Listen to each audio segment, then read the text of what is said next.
Pernah tak anda terbaca tajuk berita yang guna perkataan macam RM500,000 dan anda pun terfikir, berapa sebenarnya tu ya?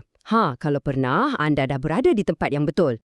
Nombor-nombor macam ni kan memang selalu sangat kita nampak. Tapi kadang-kadang ia nampak macam mengelirukan sikit. Tapi jangan risau, saya akan tunjukkan caranya. Dan percayalah, ia jauh lebih mudah daripada yang anda sangka. Okey, jom kita mula. Untuk kita faham semua ni, kita kena mulakan dengan yang paling asas.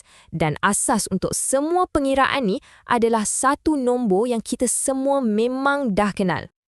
Tepat sekali, 1 juta. 1 dengan 6 sifar dekat belakang. Cuba ingat nombor ni baik-baik untuk beberapa minit akan datang. Sebab inilah kunci kepada semua jawapan kita nanti. Okey, sebelum kita mula bahagi-bahagi, jom kita tengok sekejap struktur nombor 1 juta tu sendiri. Perasan tak macam mana ia dipecahkan kepada bahagian juta dan ribu? Bila kita faham yang ni, ia akan sangat membantu sekejap lagi. Okey, yang ni bahagian yang paling saya suka. Kita tak payah pening kepala dengan pengiraan yang susah-susah. Sebaliknya, kita akan guna gambar rajah untuk lihat sendiri macam mana matematik ni berfungsi. Jauh lebih seronok. Jom kita mulakan dengan yang paling senang, 0.5 juta atau 1/2 juta.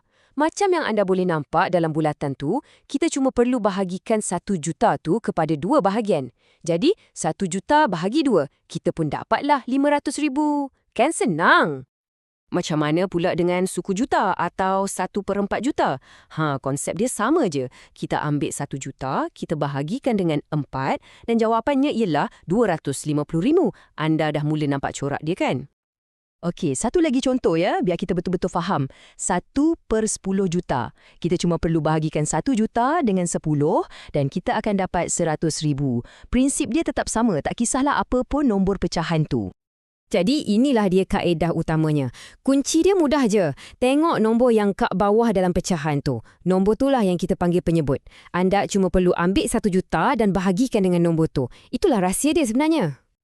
Jadi untuk kita ringkaskan, ini dia proses 3 langkah yang super senang untuk anda guna bila-bila masa. Nombor 1, sentiasa mula dengan 1 juta.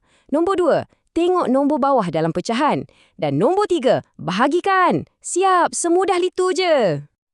Jom kita cuba uji kaedah 3 langkah ni. Untuk 1/5 juta, kita bahagi 1 juta dengan 5, dapat 200,000. Untuk 1/8 juta pula, bahagi dengan 8, dapat 125,000. Nampak tak? Menjadikan. Kaedah ni memang berkesan. Okey. Nampaknya anda dah kuasai asasnya. Sekarang, tiba masanya untuk anda pula yang mencuba.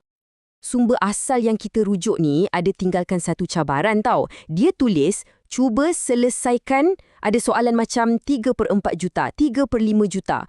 Inilah masanya untuk anda tunjukkan skill baru anda. Jadi, macam mana agaknya nak selesaikan 3/4 juta? Ingat tak? Tadi kita dah kira 1/4 juta tu berapa? Kan kita dapat 250,000. Jadi kalau kita nak 3/4, apa agaknya kita kena buat?